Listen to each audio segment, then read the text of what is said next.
ಎಲ್ಲರಿಗೂ ನಮಸ್ಕಾರ ಸ್ನೇಹಿತರೆ. ಹಿಂದೂ ಜ್ಯೋತಿಷ್ಯ ಶಾಸ್ತ್ರದಲ್ಲಿ 9ನೆಯ ರಾಶಿ ಚಕ್ರವಾದ ಧನುರಾಶಿಯವರು ಸತ್ಯಾನ್ವೇಷಕರು, ಸಾಹಸಿಗರು ಹಾಗೂ ಪ್ರಯಾಣ ಪ್ರಿಯರು ಹೌದು. ಈ ವ್ಯಕ್ತಿಗಳು ವಿನೋದ ಪ್ರಿಯರು ಮತ್ತು ಉತ್ತಮ ಜೊತೆಗಾರರಾಗುವರು. ವಿಶ್ರಾಂತಿ ಪಡೆಯದೆ ಕುತೂಹಲದಿಂದ ಸತ್ಯವನ್ನ ಅನ್ವೇಷಿಸಲು ಸಿದ್ಧರಾಗಿರುವವರು. ಇವರ ಪ್ರಾಮಾಣಿಕತೆ ಮತ್ತು ಅನ್ವೇಷಣೆಯ ಬುದ್ಧಿವಂತಿಕೆಯನ್ನ ನೋಡಿದ್ರೆ ಇವರು ಮುಖ ನೋಡಿ ವಸ್ತುಗಳನ್ನ ಕೊಳ್ಳುವಂತವರಲ್ಲ. ಈ ರಾಶಿಯವರ ವೃತ್ತಿ ಜೀವನ, ವ್ಯಕ್ತಿತ್ವ, ಪ್ರೀತಿಯ ಜೀವನದ ಕುರಿತಾದ ಇನ್ನಷ್ಟು ಸಂಗತಿಗಳು ಇಲ್ಲಿದೆ. ಧನುರಾಶಿಯವರು ನಿಮ್ಮ ಜೀವನದಲ್ಲಿ ಗೆಲ್ಲಲು ಯಾವ 5 ಅಭ್ಯಾಸಗಳನ್ನ ಬದಲಾಯಿಸಿಕೊಳ್ಬೇಕು ಎಂಬಂತಹ ವಿಚಾರಗಳನ್ನ ಈ ವಿಡಿಯೋದಲ್ಲಿ ತಿಳಿಸಿಕೊಡಲಿದ್ದೇನೆ. ಅದಕ್ಕೂ ಮುಂಚೆ ನೀವಿನ್ನು ನಮ್ಮ ಚಾನೆಲ್ಗೆ ಸಬ್ಸ್ಕ್ರೈಬ್ ಆಗಿಲ್ಲ ಅಂದ್ರೆ ಈಗಲೇ ಸಬ್ಸ್ಕ್ರೈಬ್ ಆಗಿ, ಹಾಗೆ ವಿಡಿಯೋನ ಲೈಕ್ ಮಾಡಿ, ವಿಡಿಯೋನ ಸ್ಕಿಪ್ ಮಾಡದೆ ಕೊನೆ ತನಕ ನೋಡಿ. ಎಲ್ಲರೂ ಭಕ್ತಿಯಿಂದ ಓಂ ಶ್ರೀ ಮಹಾಲಕ್ಷ್ಮಿ ನಮಃ ಅಂತ ಕಾಮೆಂಟ್ ಮಾಡಿ. ಕಾಲಪುರುಷನ ಕುಂಡಲಿಯಲ್ಲಿ ಧನುರಾಶಿ 9ನೇ ರಾಶಿಯಾಗಿದೆ. ಈ ರಾಶಿಯ ಅಧಿಪತಿ ಗುರುಗ್ರಹ. ಧನುರಾಶಿಯವರು ನಿಮ್ಮ ಜೀವನವನ್ನ ಗೆಲ್ಲಲು ಬದಲಾಯಿಸಿಕೊಳ್ಬೇಕಾದಂತಹ ಮೊದಲನೆಯ ಅಭ್ಯಾಸ, ಧನುರಾಶಿಯವರು ಇಂಪೇಷನ್ಸ್ ಆಗಿರ್ತಾರೆ. ಯಾಕಂದ್ರೆ ಇವರಿಗೆ ತಾಳ್ಮೆ ಕಡಿಮೆ. ಇದು ಅಗ್ನಿತತ್ವ ರಾಶಿ. ಮೇಷರಾಶಿ, ಸಿಂಹರಾಶಿ, ಧನುರಾಶಿ ಈ 3 ರಾಶಿಗಳು ಅಗ್ನಿತತ್ವ ರಾಶಿಗಳು. ನಿಮ್ಮ ಒಳಗಿರುವಂತಹ ಕಿಚ್ಚಿನಿಂದ ಬಹಳ ಬೇಗ ಕೆಲಸಗಳನ್ನ ಮಾಡಿ ಮುಗಿಸಬೇಕೆಂದು ಆತುರ ಪಡುವುದು ನಿಮ್ಮ ಸ್ವಭಾವ. ನಿಮ್ಮ ಈ ಆತುರ ಬುದ್ಧಿಯಿಂದ ನಿಮ್ಮ ಮ್ಯಾರಿಡ್ ಲೈಫ್, ಲವ್ ಲೈಫ್ ನಲ್ಲಿ, ಪ್ರೊಫೆಷನಲ್ ಲೈಫ್ ನಲ್ಲಿ ಮಿಸ್ಅಂಡರ್ಸ್ಟ್ಯಾಂಡಿಂಗ್ ಬರುತ್ತೆ. ನಿಮ್ಮ ಮನಸ್ಸಿಗೆ ಕಿರಿಕಿರಿ ಆಗುತ್ತೆ. ಯಾರು ನನ್ನ ಮಾತನ್ನ ಕೇಳೋದಿಲ್ಲ, ಸರಿಯಾಗಿ ರಿಯಾಕ್ಟ್ ಮಾಡೋದಿಲ್ಲ ಎಂದು ನಿಮ್ಮ ಮನಸ್ಸಿನಲ್ಲಿಯೇ ಬೇಜಾರು ಮಾಡಿಕೊಳ್ತೀರಾ. ಈ ನಿಮ್ಮ ಆತುರ ಬುದ್ಧಿಯಿಂದ ನಿಮ್ಮ ಕೆಲಸ ಕಾರ್ಯಗಳಿಗೆ, ಸಂಬಂಧಗಳಲ್ಲಿ ಅಸಂತುಷ್ಟರಾಗಿರ್ತೀರಾ. ಆದ್ದರಿಂದ ತಾಳ್ಮೆ, ಸಮಾಧಾನದಿಂದ ಇರಲು ಪ್ರಯತ್ನಿಸಿ. ನಿಮ್ಮ ಮನಸ್ಸನ್ನ ಶಾಂತಿ, ಸಮಾಧಾನವಾಗಿ ಇಟ್ಟುಕೊಳ್ಳಲು ಪ್ರಯತ್ನ ಮಾಡಿ. ಆಗ ನೀವು ನಿಮ್ಮ ಜೀವನದಲ್ಲಿ ಸಂತೋಷವಾಗಿರಬಹುದು, ನಿಮ್ಮ ಜೀವನವನ್ನ ಗೆಲ್ಲಬಹುದು. ಧನುರಾಶಿಯವರು ಜೀವನವನ್ನ ಗೆಲ್ಲಲು ಬದಲಾಯಿಸಿಕೊಳ್ಬೇಕಾದಂತಹ 2ನೆಯ ಅಭ್ಯಾಸ, ನೀವು ಶಾಲೆಯಲ್ಲಿ, ಕಾರ್ಯಕ್ಷೇತ್ರದಲ್ಲಿ ನಿಮ್ಮ ಜೀವನಕ್ಕೂ ಬೇರೆಯವರ ಜೀವನಕ್ಕೂ ಹೋಲಿಕೆ ಮಾಡೋದನ್ನ ಬಿಡಬೇಕು. ನೀವೇ ಬಹಳ ಜ್ಞಾನವಂತರಾಗಿದ್ರು ಎದುರುಗಡೆ ಇರುವಂತಹ ವ್ಯಕ್ತಿಗಳ ನಾಲೆಡ್ಜ್ ಬಗ್ಗೆ, ಅವರ ಲೈಫ್ ಸ್ಟೈಲ್ ಬಗ್ಗೆ, ಅವರ ಡ್ರೆಸ್ಸಿಂಗ್ ಸೆನ್ಸ್ ಬಗ್ಗೆ, ಅವರ ವೇ ಆಫ್ ಟಾಕಿಂಗ್ ಬಗ್ಗೆ ಕಂಪೇರ್ ಮಾಡೋದನ್ನ ಬಿಡಬೇಕು. ಈ ರೀತಿ ಅಭ್ಯಾಸವನ್ನ ಬಿಟ್ರೆ ನೀವು ಪ್ರಶಾಂತವಾಗಿರಬಹುದು. ಧನುರಾಶಿಯ ಅಧಿಪತಿ ಗುರುಗ್ರಹ ಆಗಿರೋದ್ರಿಂದ ನಿಮಗೆ ಸಾಕಷ್ಟು ನಾಲೆಡ್ಜ್ ಅನ್ನ ಕೊಟ್ಟಿರ್ತಾನೆ. ಅಷ್ಟಕ್ಕೆ ತೃಪ್ತಿ ಪಟ್ರೆ ಜೀವನದಲ್ಲಿ ಸಂತೋಷವಾಗಿರಬಹುದು. ಧನುರಾಶಿಯವರು ಬದಲಾಯಿಸಿಕೊಳ್ಬೇಕಾದಂತಹ 3ನೇ ಅಭ್ಯಾಸ, ಪ್ರತಿಯೊಬ್ಬ ಧನುರಾಶಿಯವರಲ್ಲಿಯೂ ಈ ಗುಣವನ್ನ ಕಾಣಬಹುದು. ಓವರ್ ಆಗಿ ರಿಯಾಕ್ಟ್ ಮಾಡುವುದು, ಅತಿಯಾಗಿ ಮಾತನಾಡುವುದು, ಯೋಚನೆ ಮಾಡದೆ ಮಾತನಾಡ್ತೀರಾ. ನಿಮ್ಮ ಮಾತುಗಳಿಂದ ಬೇರೆಯವರಿಗೆ ನೋವಾಗುತ್ತೆ ಎಂದು ಯೋಚನೆ ಮಾಡೋದಿಲ್ಲ. ನೀವು ಮಾತನಾಡಲು ಸ್ಟಾರ್ಟ್ ಮಾಡಿದ್ರೆ ಸೆಲ್ಫ್ ಕಂಟ್ರೋಲ್ ಇರೋದಿಲ್ಲ. ನಂತರ ರಿಯಲೈಸ್ ಮಾಡ್ಕೊಳ್ತೀರಾ, ನಾನು ಅನಾವಶ್ಯಕವಾಗಿ ತುಂಬಾ ನೇರವಾಗಿ ಮಾತನಾಡಿದೆ ಎಂದು. ಲೇಟರ್ ಆನ್ ರಿಯಲೈಸ್ ಆಗುತ್ತೆ. ಬಟ್ ನಿಮ್ಮ ಲೈಫ್ ಪಾರ್ಟ್ನರ್, ನಿಮ್ಮ ಕೊಲೀಗ್ಸ್, ನಿಮ್ಮ ಮಕ್ಕಳು ಅಥವಾ ನಿಮ್ಮ ಆಪೋಸಿಟ್ ನಲ್ಲಿರುವಂತಹ ಪರ್ಸನ್ ನಿಮಗೆ ತುಂಬಾ ಆಟಿಟ್ಯೂಡ್ ಇದೆ ಎಂದು ನಿಮ್ಮಿಂದ ದೂರ ಹೋಗ್ತಾರೆ, ಅಥವಾ ನಿಮ್ಮ ಹತ್ತಿರ ಕಡಿಮೆ ಮಾತನಾಡಲು ಸ್ಟಾರ್ಟ್ ಮಾಡ್ತಾರೆ, ನಿಮ್ಮನ್ನ ಅವಾಯ್ಡ್ ಮಾಡ್ತಾರೆ. ಆದ್ದರಿಂದ ನೀವು ತಾಳ್ಮೆಯಿಂದ ಯೋಚಿಸಿ ಮಾತನಾಡುವುದನ್ನ ಅಭ್ಯಾಸ ಮಾಡ್ಕೊಳ್ಳಿ. ಮಾತು ಆಡಿದ್ರೆ ಹೋಯ್ತು, ಮುತ್ತು ಹೊಡೆದ್ರೆ ಹೋಯ್ತು. ಹಾಗೆಯೇ ಒಂದು ಸಾರಿ ಮಾತನಾಡಿದ ಮೇಲೆ ಆ ಮಾತಿನಿಂದ ಎದುರುಗಡೆ ಇರುವಂತಹ ವ್ಯಕ್ತಿಗೆ ಆಗಿರುವಂತಹ ದುಃಖವನ್ನ ಹಿಂದಕ್ಕೆ ಪಡೆಯಲು ಸಾಧ್ಯವಿಲ್ಲ. ಧನುರಾಶಿಯವರು ಬದಲಾಯಿಸಿಕೊಳ್ಬೇಕಾದಂತಹ 4ನೇ ಅಭ್ಯಾಸ, ಯಾವ ಕೆಲಸಕ್ಕೆ ಎಷ್ಟು ಸಮಯ ಕೊಡಬೇಕೋ ಆ ಕೆಲಸಕ್ಕೆ ಅಷ್ಟೇ ಸಮಯ ಕೊಡೋದಿಲ್ಲ. ಈ ಕಾರಣದಿಂದ ನಿಮ್ಮ ಕರಿಯರ್ ಲೈಫ್ ನಲ್ಲಿ ಸಿಗಬೇಕಾದಂತಹ ಸಕ್ಸಸ್ ಸಿಗೋದಕ್ಕೆ ತುಂಬಾ ಲೇಟ್ ಆಗಬಹುದು. ಒಂದು ಕೆಲಸವನ್ನ ಬೇಗ ಬೇಗ ಮಾಡಿ ಮುಗಿಸ್ಬೇಕು ಎಂಬಂತಹ ಆತುರ ಬುದ್ಧಿಯಿಂದ ಬೇಗನೆ ಇನ್ನೊಂದು ಕೆಲಸವನ್ನ ಸ್ಟಾರ್ಟ್ ಮಾಡ್ತೀರಾ. 2 ಕಡೆ ಗಮನ ಕೊಡಲು ಸಾಧ್ಯವಾಗದೆ ನಿಮ್ಮ ಕೆಲಸ ಕಾರ್ಯಗಳು ಸಕ್ಸಸ್ ಆಗೋದಿಲ್ಲ. ತುಂಬಾ ಸ್ಟೇಬಲ್ ಆಗಿ ಗಮನವಿಟ್ಟು ಕೆಲಸ ಮಾಡಲು ಸ್ಟಾರ್ಟ್ ಮಾಡಿದ್ರೆ ತುಂಬಾ ಒಳ್ಳೆಯದು. ಸರಿಯಾಗಿ ಪ್ಲಾನ್ ಅನ್ನ ರೆಡಿ ಮಾಡ್ಕೊಳ್ಳಿ. ಯಾವ ಕೆಲಸಕ್ಕೆ ಎಷ್ಟು ಸಮಯವನ್ನ ಕೊಡಬೇಕು ಅಷ್ಟು ಕೊಟ್ರೆ ನಿಮ್ಮ ಗುರಿಯನ್ನ ಬಹಳ ಸುಲಭವಾಗಿ ತಲುಪಬಹುದು. ಧನುರಾಶಿಯವರು ಬದಲಾಯಿಸಿಕೊಳ್ಬೇಕಾದಂತಹ 5ನೇ ಅಭ್ಯಾಸ, ನೀವು ಎಲ್ಲರ ಜೊತೆ ಅಷ್ಟು ಈಸಿಯಾಗಿ ಮಿಂಗಲ್ ಆಗೋದಿಲ್ಲ, ಅಡ್ಜಸ್ಟ್ ಮಾಡಿಕೊಳ್ಳುವವರಲ್ಲ. ಎದುರುಗಡೆ ಇರುವಂತಹ ವ್ಯಕ್ತಿಗಳು ನಿಮ್ಮನ್ನ ಅರ್ಥ ಮಾಡಿಕೊಂಡ್ರೆ ಅಥವಾ ಅಡ್ಜಸ್ಟ್ ಮಾಡಿಕೊಂಡ್ರೆ ಅವರ ಜೊತೆ ಮಿಂಗಲ್ ಆಗ್ತೀರಾ. ಇಲ್ಲದಿದ್ರೆ ನೀವಂತೂ ಯಾವುದೇ ಕಾರಣಕ್ಕೂ ಅಡ್ಜಸ್ಟ್ ಆಗೋದಿಲ್ಲ. ನಿಮ್ಮ ಹಠ, ನಿಮ್ಮ ಕೋಪವನ್ನ ಖಂಡಿತವಾಗಿಯೂ ಬಿಡಲೇಬೇಕು. ನಿಮ್ಮ ಪರ್ಸನಲ್ ಲೈಫ್ ಆಗ್ಲಿ, ಪ್ರೊಫೆಷನಲ್ ಲೈಫ್ ಆಗ್ಲಿ, ನೀವು ಅಡ್ಜಸ್ಟ್ ಮಾಡ್ಕೊಳ್ಳೋದನ್ನ ಕಲಿತಿದ್ರೆ ಖಂಡಿತವಾಗಿಯೂ ನೀವು ದುಃಖವನ್ನ ಪಡಬೇಕಾಗುತ್ತೆ. ನಿಮ್ಮ ಜೀವನದ ಯಶಸ್ಸಿಗೆ ಈ ನಿಮ್ಮ ಅಭ್ಯಾಸವು ಅಡ್ಡಿಯಾಗುತ್ತೆ. ಈ ಮೇಲೆ ತಿಳಿಸಿದಂತಹ 5 ಅಭ್ಯಾಸಗಳನ್ನು ಬದಲಾಯಿಸಿಕೊಳ್ಳಲು ಪ್ರಯತ್ನ ಮಾಡಿ. ನಿಮ್ಮ ಜೀವನವನ್ನ ಖಂಡಿತವಾಗಿಯೂ ಗೆಲ್ಲಬಹುದು. ನೀವು ಧನುರಾಶಿಯಲ್ಲಿಯೇ ಜನಿಸಲು ಕಾರಣವನ್ನ ನೋಡೋಣ. ಪ್ರಾಕೃತಿಕ ಕುಂಡಲಿಯ ಭಾಗಸ್ಥಾನದಲ್ಲಿ ಧನುರಾಶಿ ಕಂಡುಬರುತ್ತೆ. ಗುರುದೇವನ ರಾಶಿಯಾಗಿದೆ. ಗುರು ಎಂದ್ರೆ ಮೋಕ್ಷಕಾರಕ. ಗುರು ಎಂದರೆ ಜೀವಕಾರಕ. ಧರ್ಮ, ಅರ್ಥ, ಕಾಮ, ಮೋಕ್ಷದ ದೃಷ್ಟಿಯಿಂದ ನೋಡೋದಾದ್ರೆ ಧನುರಾಶಿ ಧರ್ಮಸ್ಥಾನದಲ್ಲಿ ಕಂಡುಬರುತ್ತೆ. ಧಾರ್ಮಿಕ, ಕಾರ್ಮಿಕ ದೃಷ್ಟಿಯಿಂದ ನೀವು ಧನುರಾಶಿಯಲ್ಲಿ ಜನಿಸಿರ್ತೀರಾ. ನಿಮಗೆ ಸರಿಯಾದ ವಯಸ್ಸಿನಲ್ಲಿ ಸರಿಯಾದ ದಶಭುಕ್ತಿಗಳು ಪ್ರಾರಂಭವಾಗೋದ್ರಿಂದ ನೀವು ಅಂದುಕೊಂಡ ಗುರಿ ಉದ್ದೇಶಗಳನ್ನ ತಲುಪ್ತೀರಾ. ನಿಮ್ಮ ಪಂಚಮ ಸ್ಥಾನದಲ್ಲಿ ಮೇಷರಾಶಿ ಬರುತ್ತೆ. ಮೇಷರಾಶಿ ಅಧಿಪತಿ ಮಂಗಳ ಗ್ರಹ ಹಾಗೂ ಮೇಷರಾಶಿ ಅಗ್ನಿತತ್ವ ರಾಶಿ. ನೀವು ನಿಮ್ಮ ಪೂರ್ವ ಜನ್ಮದಲ್ಲಿಯೂ ತುಂಬಾ ಎನರ್ಜೆಟಿಕ್ ಆಗಿ ಬಹಳ ನಿಸ್ವಾರ್ಥ ಸೇವೆಯನ್ನ ಸರ್ಕಾರಕ್ಕೆ, ಸೇನೆ ಸಂಬಂಧಿಸಿದಂತಹ ಸೇವೆಗಳನ್ನ ಮಾಡಿರೋದ್ರಿಂದ ಈ ಜನ್ಮದಲ್ಲಿ ಧನುರಾಶಿಯಲ್ಲಿ ಜನಿಸಿರ್ತೀರಾ. ಈ ಜನ್ಮದಲ್ಲಿಯೂ ನಿಮ್ಮ ಹಿಂದಿನ ಜನ್ಮದ ನೆನಪುಗಳು ನಿಮ್ಮ ಸ್ಮೃತಿ ಪಟಲದಲ್ಲಿ ಇದ್ದೇ ಇರುತ್ತೆ.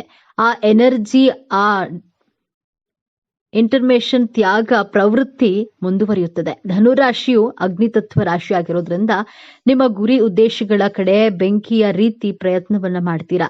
ಧನುರಾಶಿ ಅಥವಾ ಧನು ಲಗ್ನದಲ್ಲಿ ಜನಿಸಿದರೆ ಇವರು ಸಮಾಜಕ್ಕಾಗಿ, ದೇಶಕ್ಕಾಗಿ, ತನ್ನ ಧರ್ಮಕ್ಕಾಗಿ ನಿಸ್ವಾರ್ಥ ಸೇವೆಯನ್ನ ಮಾಡುವರು. ಸಮಾಜದ ಉದ್ಧಾರಕ್ಕಾಗಿ, ಸಮಾಜ ಕಲ್ಯಾಣಕ್ಕಾಗಿ ಜನಿಸಿದವರಾಗಿರ್ತೀರಿ. ಧನುರಾಶಿಯವರಿಗೆ ಜೀವನದ ಜವಾಬ್ದಾರಿಗಳನ್ನ ಯಾರು ಕಲಿಸುವಂತಹ, ನೆನಪಿಸುವಂತಹ ಅವಶ್ಯಕತೆನೇ ಬರೋದಿಲ್ಲ. ನೀವು ರಸ್ತೆಯಲ್ಲಿ ಪೇಪರ್ ಎಸೆಯಲು ಸಹ ಇಷ್ಟಪಡೋದಿಲ್ಲ. ನಿಮಗೆ ಸಮಾಜದ ಬಗ್ಗೆ ವಿಶೇಷವಾದಂತಹ ಪ್ರೀತಿ, ಕಾಳಜಿ ಇದ್ದೇ ಇರುತ್ತೆ. ನಕ್ಷತ್ರದ ಆಧಾರದ ಮೇಲೆ ನೋಡೋದಾದ್ರೆ ಧನುರಾಶಿಯಲ್ಲಿ ಮೂಲ ನಕ್ಷತ್ರ, ಉತ್ತರಾಷಾಢ ನಕ್ಷತ್ರ, ಪೂರ್ವಾಷಾಢ ನಕ್ಷತ್ರಗಳು ಕಾಣಬಹುದು. ಮೂಲ ನಕ್ಷತ್ರದ ಅಧಿಪತಿ ಕೇತು ಗ್ರಹ, ಉತ್ತರಾಷಾಢ ನಕ್ಷತ್ರದ ಅಧಿಪತಿ ರವಿ ಗ್ರಹ, ಪೂರ್ವಾಷಾಢದ ನಕ್ಷತ್ರದ ಅಧಿಪತಿ ಶುಕ್ರ ಗ್ರಹ. ನಿಮ್ಮ ನಕ್ಷತ್ರದ ಆಧಾರದ ಮೇಲೆ ನಿಮಗೆ ಗ್ರಹಗಳ ಮಹಾದಶ ಪ್ರಾರಂಭವಾಗುತ್ತೆ. ನೀವು ಮೂಲ ನಕ್ಷತ್ರದಲ್ಲಿ ಜನಿಸಿದ್ರೆ ಚಿಕ್ಕ ಮಕ್ಕಳಿದ್ದಾಗ ಬಹಳ ಚೇಷ್ಟೆ ಮಾಡುವ, ಬಹಳ ತುಂಟಾಟ ಮಾಡುವಂತಹ ಸ್ವಭಾವದವರು. ನಿಮ್ಮ ತಂದೆ ತಾಯಿ ನಿಮ್ಮನ್ನ ಕಂಟ್ರೋಲ್ ಮಾಡೋದೇ ದೊಡ್ಡ ಸವಾಲಾಗಿರುತ್ತೆ. ಕೇತು ದಶ 7 ವರ್ಷಗಳ ಕಾಲ ನಡೆಯುತ್ತೆ. ನಂತರ ಶುಕ್ರ ದಶ ಪ್ರಾರಂಭವಾಗುತ್ತೆ. ಜೀವನದಲ್ಲಿ ಬಹಳ ಆನಂದಮಯವಾಗಿರ್ತೀರಾ. ನೀವು ಸಂತೋಷವಾಗಿರ್ತೀರಾ. ಜೊತೆಗೆ ನಿಮ್ಮ ಸುತ್ತಮುತ್ತಲಿನವರನ್ನ ಸಂತೋಷವಾಗಿಟ್ಕೊಳ್ತೀರಾ. ತನ್ನ ಕೆಲಸದ ಮೇಲೆ ಗಮನ ಹರಿಸುವರು. ಧನುರಾಶಿಯ ಮಕ್ಕಳಿಗೆ ಓದಿಕೊಳ್ಳಿ, ಬರೆದುಕೊಳ್ಳಿ ಎಂದು ಹೇಳುವಂತಹ ಅವಶ್ಯಕತೆ ಇರೋದಿಲ್ಲ. ಆಟ ಆಡುವಾಗ ಆಟವಾಡ್ತಾರೆ, ಓದುವಾಗ ಓದಿಕೊಳ್ತಾರೆ. ಬಹಳ ಬುದ್ಧಿವಂತರು. ಧನುರಾಶಿ ಧನು ಲಗ್ನವಾಗಿದ್ದು ಸಿಂಹರಾಶಿಯಲ್ಲಿ ಸೂರ್ಯಗ್ರಹ ಸ್ಥಿತವಾಗಿದ್ರೆ ಸೂರ್ಯ ದಶ ಕಾಲದಲ್ಲಿ ನಿಮಗೆ ಗವರ್ನಮೆಂಟ್ ಕೆಲಸ ಸಿಕ್ಕೇ ಸಿಗುತ್ತೆ. ಪೂರ್ವಾಷಾಢ ನಕ್ಷತ್ರದಲ್ಲಿ ಜನಿಸಿದವರಿಗೆ ಮೊದಲಿಗೆ ಶುಕ್ರ ಗ್ರಹದ ಮಹಾದಶ 6 ಪ್ರಾರಂಭವಾಗುತ್ತದೆ. ಸೌಂದರ್ಯವಂತರು. ನಿಮ್ಮ ಕುಟುಂಬದಲ್ಲಿ ಎಲ್ಲರಿಗೂ ಪ್ರೀತಿ ಪಾತ್ರರಾಗಿರ್ತೀರಿ. ನಿಮ್ಮಲ್ಲಿ ಕಲೆ, ಸಾಹಿತ್ಯ, ಸಂಗೀತ ಬಗ್ಗೆ ವಿಶೇಷ ಒಲವು, ಆಸಕ್ತಿ ಇರುತ್ತೆ. ಜೀವನದಲ್ಲಿ ಬರುವಂತಹ ಚಾಲೆಂಜಸ್ ಗಳನ್ನ ಪಾಸಿಟಿವ್ ಆಗಿ ತೆಗೆದುಕೊಂಡು ಜೀವನವನ್ನ ಸಾಗಿಸ್ತೀರಾ. ನೀವು ಉತ್ತರಾಷಾಢ ನಕ್ಷತ್ರ, ನಿಮಗೆ ಸೂರ್ಯನ ಮಹಾದಶ ಪ್ರಾರಂಭವಾಗುತ್ತೆ. ಈ 2 ನಕ್ಷತ್ರದವರಿಗಿಂತ ಉತ್ತರಾಷಾಢ ನಕ್ಷತ್ರದವರು ವಿಭಿನ್ನವಾಗಿರ್ತೀರಾ. ಬಹಳ ಗಂಭೀರ ಸ್ವಭಾವದವರು. ಯಾವುದೇ ವಿಚಾರಗಳನ್ನ ಬಹಳ ಬೇಗ ಗಂಭೀರವಾಗಿ ಮಾಡ್ತೀರಾ. ನಾಯಕತ್ವದ ಗುಣದವರು. ನೀವು ವಯಸ್ಸಿನಲ್ಲಿ ಚಿಕ್ಕವರಾದ್ರೂ ನಿಮ್ಮ ಆಲೋಚನೆ ಮಾಡುವಂತಹ ರೀತಿ, ತೀರ್ಮಾನ ತೆಗೆದುಕೊಳ್ಳುವಂತಹ ರೀತಿ ಬಹಳ ವಿಶೇಷವಾಗಿರುತ್ತೆ, ವಿಭಿನ್ನವಾಗಿರುತ್ತೆ. ನಿಮ್ಮ ಸುತ್ತಮುತ್ತಲಿನವರು ನಿಮ್ಮ ಆಲೋಚನೆ, ನಿಮ್ಮ ಕಾರ್ಯಕ್ಷಮತೆ, ನಿಮ್ಮ ತೀರ್ಮಾನಗಳನ್ನ ನೋಡಿ ಆಶ್ಚರ್ಯಚಕಿತರಾಗೋದ್ರಲ್ಲಿ ಸಂದೇಹವೇ ಇಲ್ಲ. ಅಷ್ಟು ಚೆನ್ನಾಗಿ ತೀರ್ಮಾನಗಳನ್ನ ತುಂಬಾ ಮೆಚೋರ್ಡ್ ಆಗಿ ತೆಗೆದುಕೊಳ್ತೀರಾ.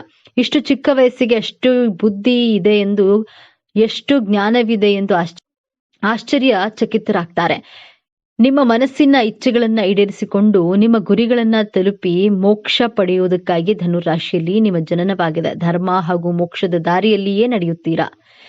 ಸದಾ ಸ್ವಾತಂತ್ರ್ಯವನ್ನ ಪ್ರೀತಿಸುವ, ಜ್ಞಾನದ ದಾಹವನ್ನ ಹೊಂದಿರುವ, ಸತ್ಯದ ಹಾದಿಯಲ್ಲಿ ಸಾಗಲು ಯಾವುದಕ್ಕೂ ಅಂಜದ, ಮುಖದ ಮೇಲೆ ಸದಾ ನಗುವನ್ನ ಹೊತ್ತುಕೊಂಡು ಎಲ್ಲರನ್ನ ನಗಿಸುವ, ಆದರೆ ಆ ನಗುವಿನ ಹಿಂದೆ ಜಗತ್ತಿನ ಜ್ಞಾನವನ್ನೇ ಅಡಗಿಸಿಕೊಂಡಿರುವಂತಹ ವ್ಯಕ್ತಿಗಳೇ ಧನುರಾಶಿಯವರು.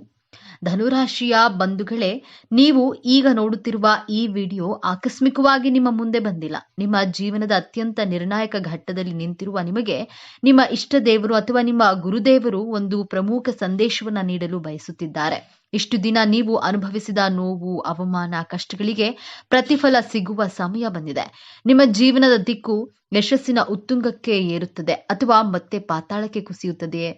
ಈಗ ನಿಮ್ಮ ಭವಿಷ್ಯವನ್ನ ನಿರ್ಧರಿಸಲಿವೆ. ಈ ಸಮಯದಲ್ಲಿ ನಿಮಗೆ ಎದುರಾಗಲಿರುವಂತಹ ದೊಡ್ಡ ಕಠಿಣ ಸವಾಲು ಯಾವುದು, ಅದರಿಂದ ನೀವು ಪಾರಾಗೋದು ಹೇಗೆ ತಿಳಿಯಲು ಈ ವಿಡಿಯೋವನ್ನ ಸಂಪೂರ್ಣವಾಗಿ ನೋಡಿ. ಯಾಕಂದ್ರೆ ಇದು ನಿಮಗಾಗಿ ಬಂದಿರುವ ದೈವಿಕ ಸಂದೇಶ. ಹಾಗೆ ಜೈ ಗುರು ರಾಘವೇಂದ್ರ ಅಂತ ಕಾಮೆಂಟ್ ಮಾಡಿ, ಹಾಗೆ ವಿಡಿಯೋನ ಲೈಕ್ ಮಾಡಿ. ಮೊದಲಿಗೆ ಇಷ್ಟು ದಿನ ನೀವು ಕಷ್ಟಪಟ್ಟಿದ್ದು ಯಾಕೆ ಎಂದು ತಿಳಿಯೋಣ. ಕಳೆದ ಕೆಲವು ವರ್ಷಗಳಿಂದ, ವಿಶೇಷವಾಗಿ ಈ ವರ್ಷದ ಆರಂಭದಿಂದ ನೀವು ಅನುಭವಿಸಿದ ಯಾತನೆ ಅಷ್ಟಿಷ್ಟಲ್ಲ. ಶನಿ ಮಹಾತ್ಮನ ಪ್ರಭಾವದಿಂದ ನೀವು ಅನುಭವಿಸಿದ ಕಷ್ಟಗಳು ಒಂದೆರಡಲ್ಲ. ಹೇಳಿಕೊಳ್ಳಲಾಗದ ನೋವು, ಕಾರಣವೇ ಇಲ್ಲದ ಅಪವಾದಗಳು, ಕೈಗೆ ಬಂದ ತುತ್ತು ಬಾಯಿಗೆ ಬಾರದ ಸ್ಥಿತಿ, ಆರ್ಥಿಕವಾಗಿ ಎಷ್ಟೊಂದು ಮುಗ್ಗಟ್ಟು ಎದುರಿಸಿದ್ದೀರಿ. ಎಂದರೆ ನಾಳೆ ಎನ್ನುವ ಚಿಂತೆ ನಿಮ್ಮನ್ನ ರಾತ್ರಿ ನಿದ್ದೆ ಮಾಡಲು ಬಿಡಲಿಲ್ಲ. ನಿಮ್ಮದಲ್ಲದ ತಪ್ಪಿಗೆ ನೀವು ಅವಮಾನ ಎದುರಿಸಬೇಕಾಯಿತು. ನೀವು ಎಲ್ಲರಿಗೂ ಒಳ್ಳೆಯದನ್ನೇ ಬಯಸಿದ್ರು ಜನ ನಿಮ್ಮನ್ನ ತಪ್ಪು ತಿಳಿದುಕೊಂಡ್ರು. ನೀವು ಪ್ರಾಣಕ್ಕಿಂತ ಹೆಚ್ಚಾಗಿ ನಂಬಿದವರೇ ನಿಮಗೆ ಬೆನ್ನಿಗೆ ಚೂರಿ ಹಾಕಿದ್ರು. ಇದಕ್ಕೆಲ್ಲ ಕಾರಣ ಏನು? ನಿಮ್ಮ ಪ್ರಯತ್ನದಲ್ಲಿ ಯಾವುದೇ ದೋಷವಿರಲಿಲ್ಲ. ಆದ್ರೆ ನಿಮ್ಮ ರಾಶಿಯ ಮೇಲೆ ಶನಿ ಮಹಾತ್ಮನ ಹಿಡಿತ ನಿಮ್ಮನ್ನ ಅಕ್ಷರಶಃ ಹಿಂಡಿ ಹಿಪ್ಪೆ ಮಾಡಿತ್ತು. ಇದು ನಿಮ್ಮ ಜೀವನದ ಒಂದು ಅಗ್ನಿ ಪರೀಕ್ಷೆ ಆಗಿತ್ತು. ದೇವರು ನಿಮ್ಮನ್ನ ಶುದ್ಧ ಚಿನ್ನವನ್ನಾಗಿ ಮಾಡಲು ಇಷ್ಟೆಲ್ಲ ಪರೀಕ್ಷೆಗಳನ್ನ ಕೊಟ್ಟನು. ಆದ್ರೆ ಆ ಕಷ್ಟದ ದಿನಗಳು, ಆ ಕರಾಳ ಅಧ್ಯಾಯ ಈಗ ಮುಗಿಯುವ ಹಂತಕ್ಕೆ ಬಂದಿದೆ. ಹೌದು, ಈ ಸಮಯವನ್ನ ನಿಮ್ಮ ಜೀವನದ ಸುವರ್ಣ ಯುಗ ಎಂದು ಬರೆದಿಟ್ಕೊಳ್ಳಿ. ನಿಮ್ಮ ರಾಶ್ಯಾಧಿಪತಿಯಾದ ಗುರುಬಲದ ಸಂಪೂರ್ಣ ಕೃಪೆ ಮತ್ತು ನೀವು ಪಟ್ಟ ಶ್ರಮಕ್ಕೆ ಶನಿದೇವನು ಈಗ ಪ್ರತಿಫಲವನ್ನ ನೀಡಲು ಸಿದ್ಧನಾಗಿದ್ದಾನೆ. ನಿಮ್ಮ ಜೀವನದ ಪ್ರತಿಯೊಂದು ಕ್ಷೇತ್ರವು ಹೇಗೆ ಅದ್ಭುತವಾಗಿ ಬದಲಾಗುತ್ತೆ ಎಂದು ಈಗ ಒಂದೊಂದಾಗಿ ನೋಡೋಣ. ಮೊದಲನೇದಾಗಿ ನಿಮ್ಮ ವೃತ್ತಿ ಜೀವನ. ಎಷ್ಟೋ ದಿನಗಳಿಂದ ಒಂದೇ ಜಾಗದಲ್ಲಿ ಕೂತು ಎಷ್ಟೇ ಪ್ರಾಮಾಣಿಕವಾಗಿ ದುಡಿದ್ರೂ ನಿಮಗೆ ಪ್ರಶಂಸೆ ಸಿಗ್ಲಿಲ್ಲ, ಪ್ರಮೋಷನ್ ಕೂಡ ಸಿಗ್ಲಿಲ್ಲ. ನಿಮ್ಮ ಮೇಲಾಧಿಕಾರಿಗಳು ನಿಮ್ಮ ಜ್ಞಾನವನ್ನ ಗುರುತಿಸಲೇ ಇಲ್ಲ. ಆದ್ರೆ ಈ ಉತ್ತಮ ಸಮಯದಲ್ಲಿ ಗ್ರಹಗಳ ಸಂಚಾರವು ನಿಮ್ಮ ವೃತ್ತಿ ಸ್ಥಾನವನ್ನ ಅತ್ಯಂತ ಬಲಪಡಿಸುತ್ತದೆ.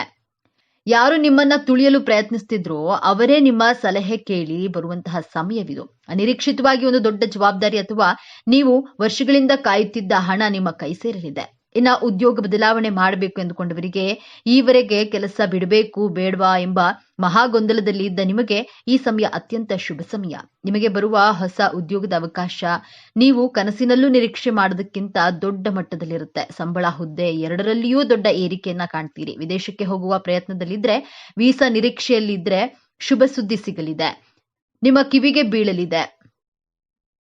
ಸರ್ಕಾರಿ ಉದ್ಯೋಗಕ್ಕಾಗಿ ಪರೀಕ್ಷೆ ಬರೆದು ಕಾಯುತ್ತಿರುವವರಿಗೆ ನಿಮ್ಮ ಹೆಸರು ಪಟ್ಟಿಯಲ್ಲಿ ಬರುವ ಸಾಧ್ಯತೆ ಸ್ಪಷ್ಟವಾಗಿ ಕಾಣ್ತಿದೆ. ಧೈರ್ಯವಾಗಿ ಮುನ್ನುಗ್ಗಿ ಯಶಸ್ಸು ನಿಮ್ಮದೇ.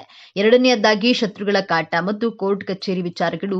ನಿಮ್ಮ ಬೆನ್ನ ಹಿಂದೆ ಮಾತನಾಡುವವರು, ನಿಮ್ಮ ಏಳಿಗೆಯನ್ನ ಸಹಿಸದ ಗುಪ್ತ ಶತ್ರುಗಳು, ನಿಮ್ಮ ವಿರುದ್ಧವೇ ಪಿತೂರಿ ಮಾಡಿರುವವರಿಂದ ನೀವು ಬಹಳಷ್ಟು ನೊಂದಿದ್ದೀರಿ. ಆದ್ರೆ ಈ ಸಮಯದಲ್ಲಿ ನಿಮ್ಮ ರಾಶ್ಯಾಧಿಪತಿ ಗುರು ದೈವಿಕ ನ್ಯಾಯವನ್ನ ಒದಗಿಸ್ತಾನೆ. ಆ ಶತ್ರುಗಳು ತಾವಾಗಿಯೇ ನಾಶವಾಗ್ತಾರೆ. ಅವರ ನಿಜ ಬಣ್ಣ ಎಲ್ಲರ ಮುಂದೆ ಬಯಲಾಗುತ್ತೆ. ನಿಮಗೆ ಕೆಟ್ಟದ್ದು ಬಯಸಿದವರು ಅವರೇ ದೊಡ್ಡ ಕಷ್ಟಕ್ಕೆ ಸಿಲುಕೋದನ್ನ ನೀವು ನಿಮ್ಮ ಕಣ್ಣಾರೆ ಕಾಣ್ತೀರಿ. ನಿಮ್ಮ ಮೇಲಿದ್ದ ದೃಷ್ಟಿದೋಷ, ನಕಾರಾತ್ಮಕ ಶಕ್ತಿಗಳು ಸಂಪೂರ್ಣವಾಗಿ ದೂರವಾಗಲಿವೆ. ಇನ್ನ ಆಸ್ತಿ ವಿವಾದ, ಸುಳ್ಳು ಕೇಸುಗಳು ಅಥವಾ ವಿಚ್ಛೇದನ ಹಂತದ ಕೋರ್ಟ್ ಕಚೇರಿ ವಿಚಾರಗಳು ಸಿಲುಕಿ ವರ್ಷಗಳಿಂದ ಅಲೆದು ನಿಮ್ಮ ಸಮಯ, ಹಣ ಮತ್ತು ಮಾನಸಿಕ ನೆಮ್ಮದಿ ಎಲ್ಲವೂ ಹಾಳಾಗಿತ್ತು. ಆದ್ರೆ ಇದೀಗ ದೈವಿಕ ನ್ಯಾಯ ನಿಮ್ಮ ಪರವಾಗಿ ನಿಲ್ಲಲಿದೆ. ಕೇಸಿನಲ್ಲಿ ನಿಮಗೆ ಜಯ ಸಿಗೋದು ನಿಶ್ಚಿತ. ನಿಮ್ಮ ಮೇಲಿದ್ದ ಅಪವಾದಗಳು ಸುಳ್ಳು ಎಂದು ಸಾಬೀತಾಗುತ್ತೆ. ನಿಮ್ಮ ಆಸ್ತಿ, ನಿಮ್ಮ ಗೌರವ ನಿಮಗೆ ಮರಳಿ ಸಿಗಲಿದೆ. ಮೂರನೆಯದಾಗಿ ಗಂಡ ಹೆಂಡತಿ ಸಂಬಂಧ. ಸಣ್ಣ ಸಣ್ಣ ವಿಷಯಕ್ಕೂ ಜಗಳ, ಅನಗತ್ಯ ಮನಸ್ತಾಪ, ಇಬ್ಬರ ನಡುವೆ ಮೂರನೇ ವ್ಯಕ್ತಿಯ ಪ್ರವೇಶದಿಂದ ಸಂಬಂಧವು ಹಳಸಿ ಹೋಗಿತ್ತು. ವಿಚ್ಛೇದನದ ಅಂಚಿಗೆ ತಲುಪಿದ. ಆದ್ರೆ ಈ ಶುಭ ಸಮಯದಲ್ಲಿ ನಿಮ್ಮ ರಾಶ್ಯಾಧಿಪತಿ ಗುರುವು ನಿಮ್ಮಿಬ್ಬರ ನಡುವಿನ ಪ್ರೀತಿಯನ್ನ ಮತ್ತೆ ಚಿಗುರಿಸ್ತಾನೆ. ಗುರುಬಲದಿಂದಾಗಿ ನಿಮ್ಮ ನಡುವಿನ ಎಲ್ಲಾ ತಪ್ಪು ತಿಳುವಳಿಕೆಗಳು ದೂರವಾಗಿ ಅನ್ಯೋನ್ಯತೆ ಹೆಚ್ಚಾಗುತ್ತೆ. ನಿಮ್ಮ ಸಂಬಂಧ ಮತ್ತೆ ಮೊದಲಿನಂತೆ ಮಧುರವಾಗಲಿದೆ. ಇನ್ನು ಮದುವೆಯಾಗದ ಧನುರಾಶಿಯ ಯುವಕ ಯುವತಿಯರಿಗೆ ನೀವು ಕನಸಿನಲ್ಲೂ ಎಣಿಸದಂತಹ ಉತ್ತಮವಾದ ವಿದ್ಯಾವಂತ ದೈವಿಕ ಸಂಬಂಧವನ್ನ ಕೂಡಿ ಬರಲಿದೆ. ನಿಮ್ಮ ಮದುವೆ ನಿಶ್ಚಯವಾಗುವ ಎಲ್ಲಾ ಸಂಭವವಿದೆ. ಹಾಗೆಯೇ ಸಂತಾನ ಭಾಗ್ಯಕ್ಕಾಗಿ ಎಷ್ಟೋ ವರ್ಷಗಳಿಂದ ಕಾಯುತ್ತಿದ್ದ ದಂಪತಿಗಳಿಗೆ ವೈದ್ಯರ ಬಳಿ ಅಲೆದು ಸಾಕಾಗಿ ಪೂಜೆ ವ್ರತಗಳನ್ನ ಮಾಡಿ ಕಣ್ಣೀರು ಹಾಕಿದ್ದೀರಿ. ನಿಮ್ಮ ಈ ನೋವಿನ ಕಣ್ಣೀರಿಗೆ ಈಗ ಬೆಲೆ ಸಿಗಲಿದೆ. ಸಂತಾನ ಕಾರಕನಾದ ಗುರುವು ನಿಮ್ಮ ಪಂಚಮ ಸ್ಥಾನವನ್ನ ಬಲಪಡಿಸ್ತಾನೆ. ನಿಮ್ಮ ಮನೆಯಲ್ಲಿ ತೊಟ್ಟಿಲು ತೂಗುವ ಶುಭ ಸುದ್ದಿ ನಿಮ್ಮ ಕಿವಿಗೆ ಬೀಳಲಿದೆ. ನಾಲ್ಕನೆಯದಾಗಿ ನಿಮ್ಮ ಮಕ್ಕಳ ವಿದ್ಯಾಭ್ಯಾಸ. ನಿಮ್ಮ ಮಕ್ಕಳ ಹಠಮಾರಿತನ, ಓದಿನಲ್ಲಿ ಗಮನ ಇಲ್ಲದಿರುವುದು ಅಥವಾ ಅವರ ಆರೋಗ್ಯದ ಬಗ್ಗೆ ನಿಮಗೆ ದೊಡ್ಡ ಚಿಂತೆಯಾಗಿತ್ತು. ಅವರು ದಾರಿ ತಪ್ಪುತ್ತಿದ್ದರೆ ಎಂಬ ಭಯ ನಿಮ್ಮನ್ನ ಕಾಡ್ತಿತ್ತು. ಆದ್ರೆ ಇದೀಗ ನಿಮ್ಮ ಮಕ್ಕಳಲ್ಲಿ ಅದ್ಭುತವಾದ ಸಕಾರಾತ್ಮಕ ಬದಲಾವಣೆಗಳನ್ನ ಕಾಣ್ತೀರಿ. ಅವರೇ ಜವಾಬ್ದಾರಿಯಿಂದ ಓದಲು ಪ್ರಾರಂಭಿಸ್ತಾರೆ. ಉನ್ನತ ಶಿಕ್ಷಣಕ್ಕಾಗಿ ಅವರು ಬಯಸಿದ್ದ ಕಾಲೇಜಿನಲ್ಲಿ ಸೀಟು ಸಿಗಲಿದೆ. ಅವರ ಆರೋಗ್ಯದಲ್ಲಿ ಚೇತರಿಕೆ ಕಂಡು ಬರುವ, ಅವರ ನಡವಳಿಕೆಯಲ್ಲಿ ಸಕಾರಾತ್ಮಕ ಬದಲಾವಣೆ ಕಂಡು ಸಮಾಜದಲ್ಲಿ ನಿಮಗೊಂದು ಹೆಮ್ಮೆ ಮತ್ತು ಗೌರವ ತಂದು ಕೊಡ್ತಾರೆ.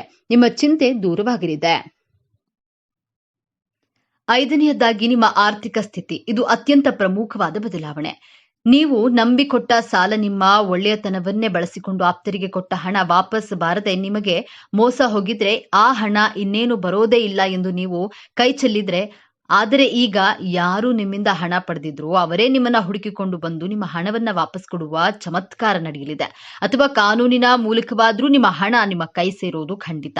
ಇಷ್ಟೇ ಅಲ್ಲ, ಅನಿರೀಕ್ಷಿತ ಧನಾಗಮನ, ಆರ್ಥಿಕ ಸಂಕಷ್ಟದಿಂದ ತತ್ತರಿಸಿ ಹೋಗಿದ್ದ ನಿಮಗೆ ಈಗ ನೀವು ನಿರೀಕ್ಷೆ ಮಾಡದ ಮೂಲಗಳಿಂದ ಬಹುಶಃ ಹಳೆಯ ಹೂಡಿಕೆಯ ಮೂಲಕ ಅಥವಾ ಪಿತ್ರಾರ್ಜಿತ ಆಸ್ತಿಯ ಪಾಲು ದೊರೆಯುವ ಮೂಲಕ ದೊಡ್ಡ ಮೊತ್ತದ ಹಣದ ಹರಿವು ಬರಲಿದೆ. ನಿಮ್ಮ ಎಲ್ಲಾ ಸಾಲಗಳು ತೀರಿ ನೀವು ಸಾಲ ಮುಕ್ತರಾಗುವ ಸಮಯವಿದು. ಲಕ್ಷ್ಮೀ ದೇವಿಯು ನಿಮ್ಮ ಮನೆಯಲ್ಲಿ ಸ್ಥಿರವಾಗಿ ನೆಲೆಸ್ತಾಳೆ. ವ್ಯಾಪಾರ ವ್ಯವಹಾರದಲ್ಲಿ ಸತತ ನಷ್ಟ ಅನುಭವಿಸಿ ಇನ್ನೇನು ಮುಚ್ಚಿಬಿಡಬೇಕು ಎನ್ನುವ ಸ್ಥಿತಿಯಲ್ಲಿದ್ದ ನಿಮಗೆ ಈಗ ಪೂರ್ವಜನ್ಮ ನೀಡಲಿವೆ.